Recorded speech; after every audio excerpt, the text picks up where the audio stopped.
اب ہم نے موجودہ حالات کے اندر جو اس وقت عالم اسلام پر، مسلم دنیا پر کافروں کی طرف سے، عیسائیوں کی طرف سے، یہودیوں کی طرف سے، ہندوؤں کی طرف سے، مشرکوں کافروں کی طرف سے بنا دیے گئے ان سارے حالات کے پیش نظر تھوڑا سا جائزہ لینا ہے کہ ہم مسلمان اوور آل، صرف ہم پاکستان بر صغیر والے نہیں، اوور آل سارے مسلمان قرآن مجید کے اصولوں کے مطابق کیا رہنمائی لے رہے ہیں؟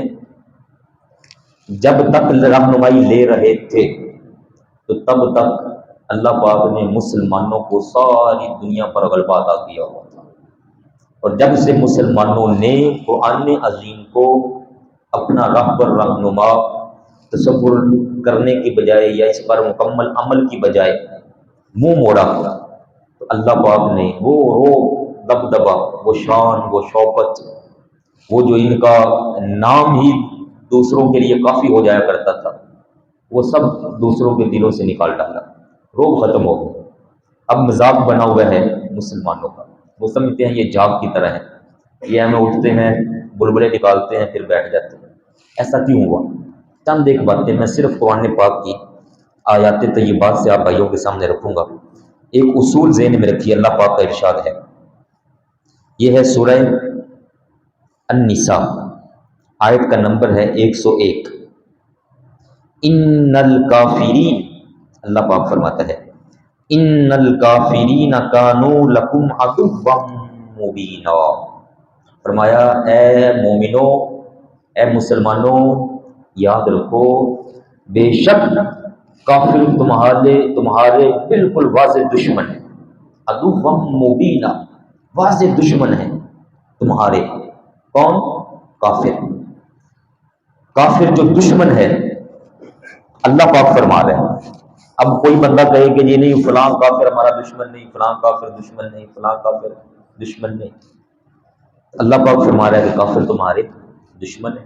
اور ایک اور فرمانے والی شان ذرا سنی، اسی صورت کی سورہ النساء آیت نمبر 144، یا ایھا الذین آمنوا، اے ایمان والو، لا تتخذوا الکافرین اولیاء، کافروں کو اپنا دوست مت بنا لینا۔ مت بنانا اور مت سمجھنا دونوں چیزیں اس کے اندر۔ من دون المؤمنین، مومنوں کو چھوڑ کر کافروں کے ساتھ دوستیاں، کافروں کو اپنا دوست مت بنا لینا۔ پھر ایک اور مقام ذرا سنیے، سورہ المائدہ آیت کا نمبر ہے 82۔ اللہ پاک کا بڑا واضح کمال کا ارشاد ہے، فرمایا لَتَجِدَنَّ أَشَدَّ النَّاسِ عَدَاوَةً لِلَّذِينَ آمَنُوا، اے مومنوں یاد رکھو، اللہ پاک فرما رہے ہیں تم ضرور دیکھو گے جتنے بھی کافر ہیں ان کافروں میں سے تمہارے ساتھ سخت دشمنی نبھانے والے، عداوۃ للذین آمنوا، مومنوں سے سخت دشمنی رکھنے والے، اشد الناس۔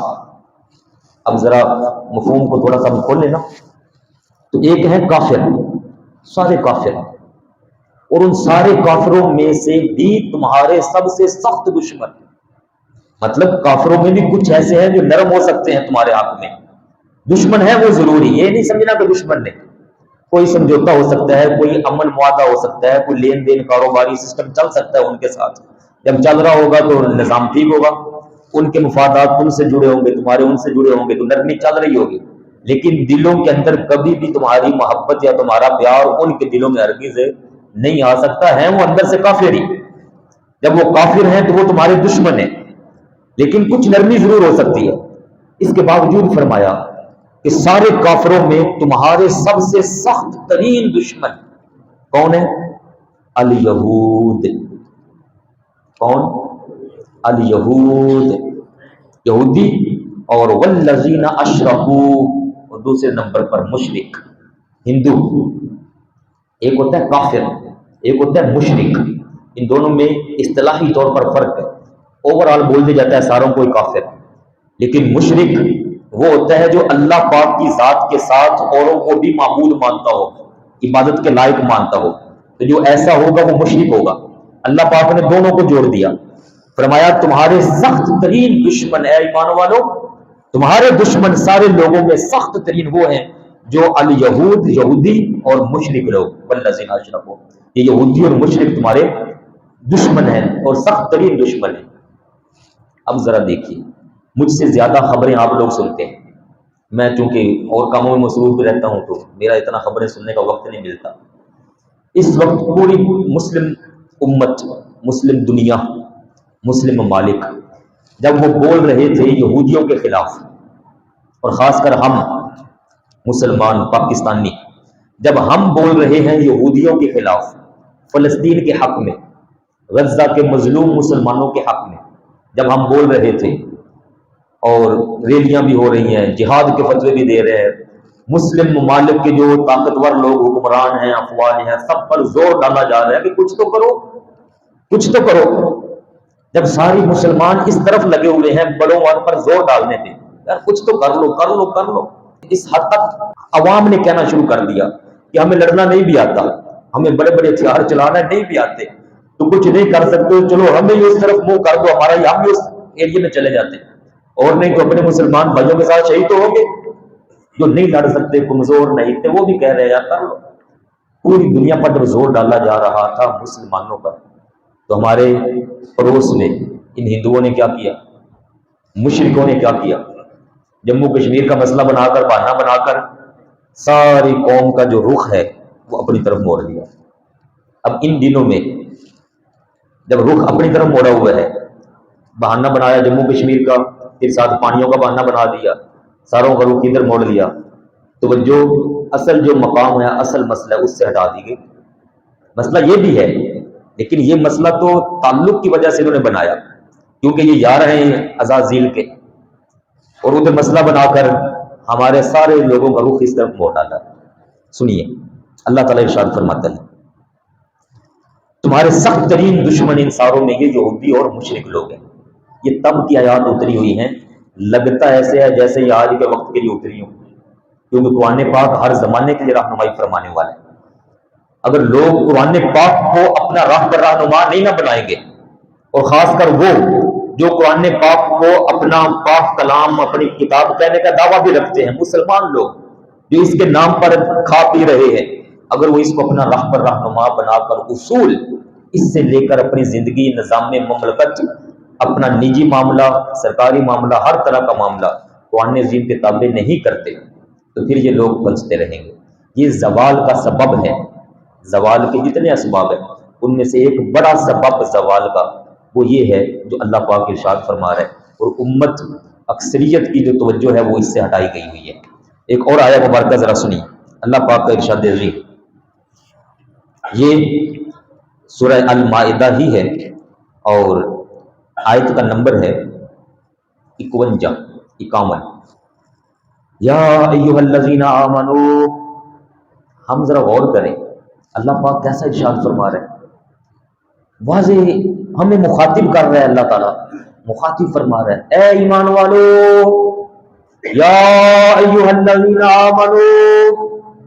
اب پوری دنیا کا جو شخص کہتا ہے کہ میں مسلمان ہوں، میں قرآن پاک کو مانتا ہوں، میں کلمہ شریف پڑھتا ہوں، میں امتی ہوں اپنے آقا پاک صلی اللہ علیہ وسلم، وہ اس آیت کا مخاطب ہے۔ یا ایھا الذین آمنو، اے ایمان والو، پہلی آیات میں بھی ایسا ہی فرمایا، اس میں پھر ویسا فرمایا، لا تتخذوا الیہود والنصارى اولیاء، یہودیوں کو اور عیسائیوں کو کبھی بھی اپنا یار مت بنانا، کبھی اس یہ مت سمجھ لینا کہ ہمارے یار ہیں، دوست ہیں ہمارے، اپنے مددگار سمجھ بیٹھو، فرمایا لا، کبھی ایسا نہ گمان کرنا، اور بنانا بھی نہیں۔ میں نے پہلے واضح کر دیا ہے، دنیاوی لین دین، کاروباری حالات کی حد تک اس کا جواز موجود، وہ جائز ہے، لیکن جب اسلام کا انٹرنیشنل لیول کا مسئلہ ہے تو پھر بندہ ان سے یاریاں پالتا پھرے، قرآن پاک اس کی اجازت ہرگز نہیں دیتا۔ لا تتخذوا الیہود والنصارى اولیاء، ان کو مت سمجھنا کہ یہ تمہارے دوست ہیں۔ سنو، آپ یہ آیت خود کھول سکتے ہیں، آیت نمبر 51 المائدہ، بعضهم اولیاء بعض، فرمایا یہودی اور عیسائی یہ ایک دوسرے کے یار، بیلی، سجن، دوست ہو سکتے ہیں اور ہیں، تمہارے کبھی بھی یہ دوست نہیں ہو سکتے۔ یہ اللہ پاک کا کلام فرما رہے ہیں۔ دنیاوی لین دین کے حد تک ہو سکتا ہے وہ اپنے مفاد کی خاطر جھک جائیں، لیکن کبھی بھی تمہارے حق میں نہیں ہو سکتے۔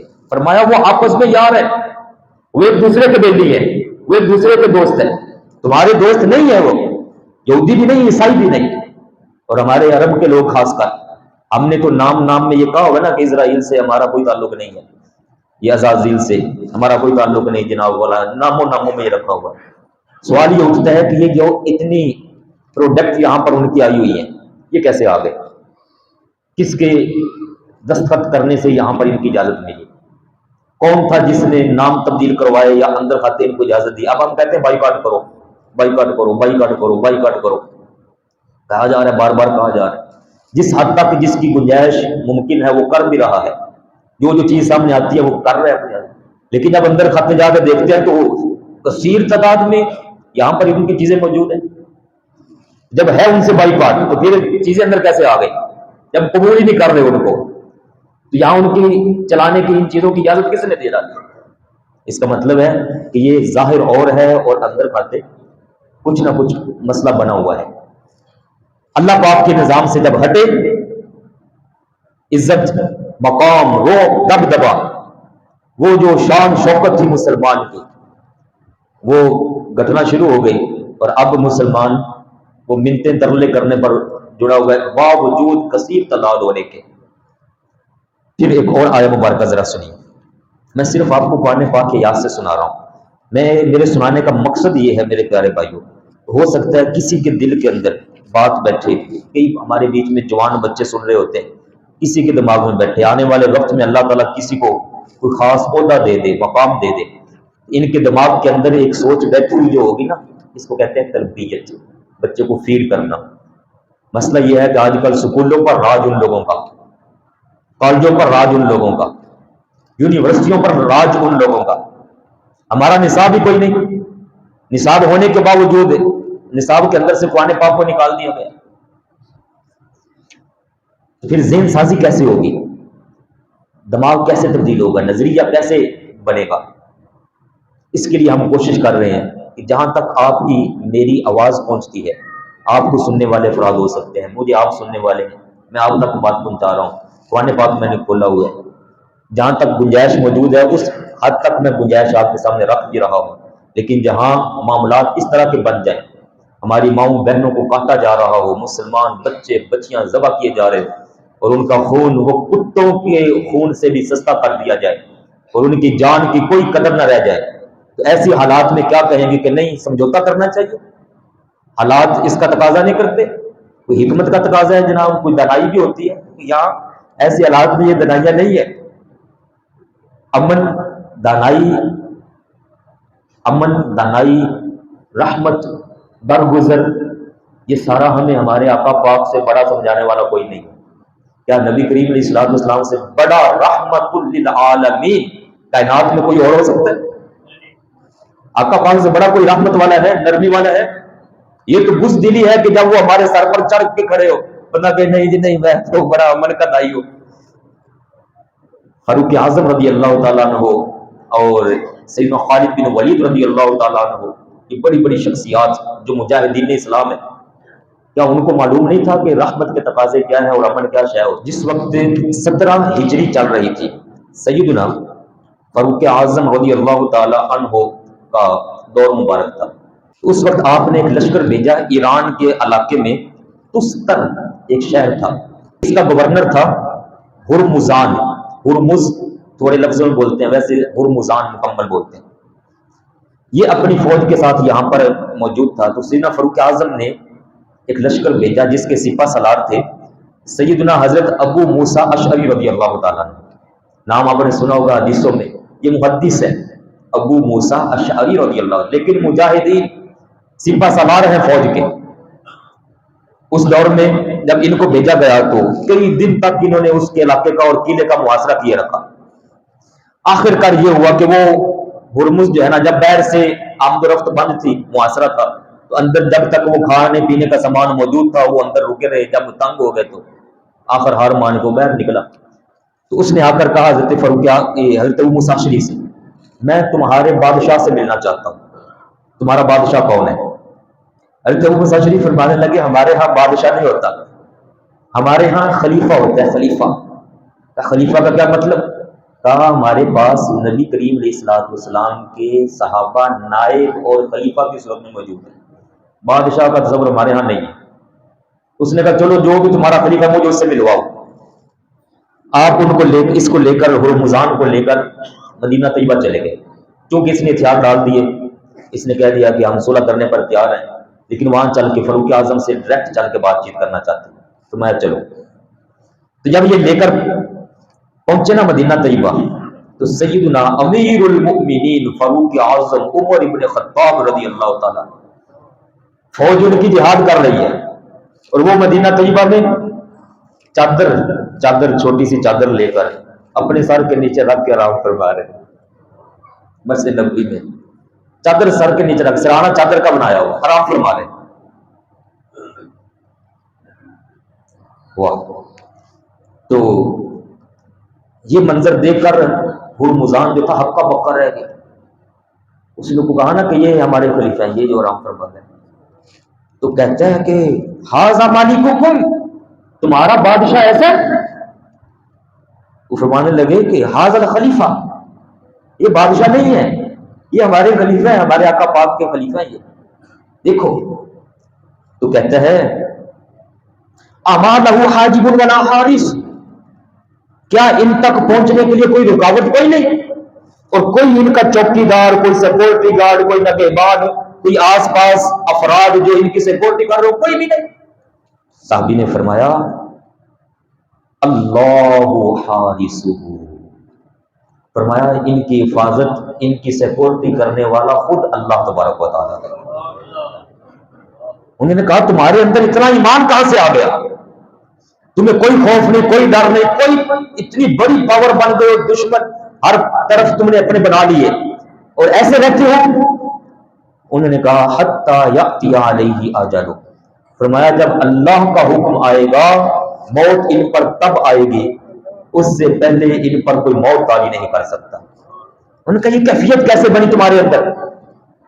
کہا موت کا خوف ہمارے اندر سے ہمارے نبی پاک نے نکال دیا، ہمیں یقین دلوا دیا کہ موت تب تک نہیں آ سکتی جب تک اللہ پاک کا حکم نہیں ہوگا، موت کا وقت مقرر ہے۔ اور قرآن پاک فرماتا ہے اینما تکونوا یدرککم الموت ولو کنتم فی بروج مشیدہ، فرمایا اگر تم کہیں کونے کے اندر چھپ کر بھی بیٹھ جاؤ گے نا، جب موت کا وقت آئے گا تو فرمایا موت تمہیں وہاں بھی پہنچ جائے گی، اور جب موت نہیں آئی تو فرمایا تم ہزاروں کے لشکر میں اکیلے تنے تنہا کیوں نہ لڑنے والے بن جاؤ، فرمایا تمہیں موت وہاں بھی نہیں آئے گی۔ یہ ایمان کی طاقت اللہ پاک نے پیارے نبی کریم علیہ السلام نے ان کے دلوں میں بٹھائی تھی، جن کے دل اس قدر مضبوط ترین ہو گئے اسلام کے لیے، ایمان کے لیے، اللہ اور رسول کی محبت میں۔ سیدنا خالد بن ولید رضی اللہ تعالیٰ عنہ کا جب آخری وقت آیا تھا تو وہ اپنی چارپائی پر وفات پا رہے ہیں۔ حضرت سیدنا خالد بن ولید سیف اللہ رضی اللہ تعالیٰ عنہ چارپائی پر وہ وفات پا رہے ہیں، تو ان سے آخری وقت لوگوں نے پوچھا کہ کوئی حسرت جو دل میں رہ گئی ہو، کوئی چاہت جو تمہارے دل میں باقی ہو؟ فرمایا ایک ہی چاہت رہتی ہے، پوری نہیں ہو پائی۔ کہا کیا چاہت کیا رہ گئی؟ تم نے تو علاقے کے علاقے پتہ کر ڈالے۔ فرمایا میں چاہتا تھا کہ مجھے موت شہادت کی شان کے ساتھ آئے، شہادت والی موت آئے، لیکن شہید نہیں ہوا۔ اس بندے سے آپ نے کہا ذرا دیکھو، آپ نے چادر لی، جو ستر ہے مرد کا ناک سے لے کر گھٹنے تک ضروری چھپا لیا، باقی سارا جسم ظاہر کیا، فرمایا دیکھو آگے دیکھو، پیچھے دیکھو، میری کمر نیچے دیکھو، کوئی ایسا حصہ انچ دو انچ بھی ایسا لگتا ہے کہ جہاں تلواروں کے، نیزے کے، تیروں کے زخم نہ لگے ہوئے ہو؟ دیکھو تو صرف ذرا۔ دیکھا گیا تو سارا جسم زخموں سے چلنی ہے، ہر جگہ نشان موجود ہے۔ فرمایا میرے بعد والوں کو یہ پیغام دینا، اگر موت جنگ کی وجہ سے آتی تو خالد بن ولید کبھی کا فوت ہو چکا ہوتا۔ فرمایا یہ بعد والے کو پیغام دے دینا، موت جنگ کی وجہ سے لازم نہیں ہے کہ آئے، آ سکتی ہے، شہادت ہو سکتی ہے، لیکن لازم نہیں۔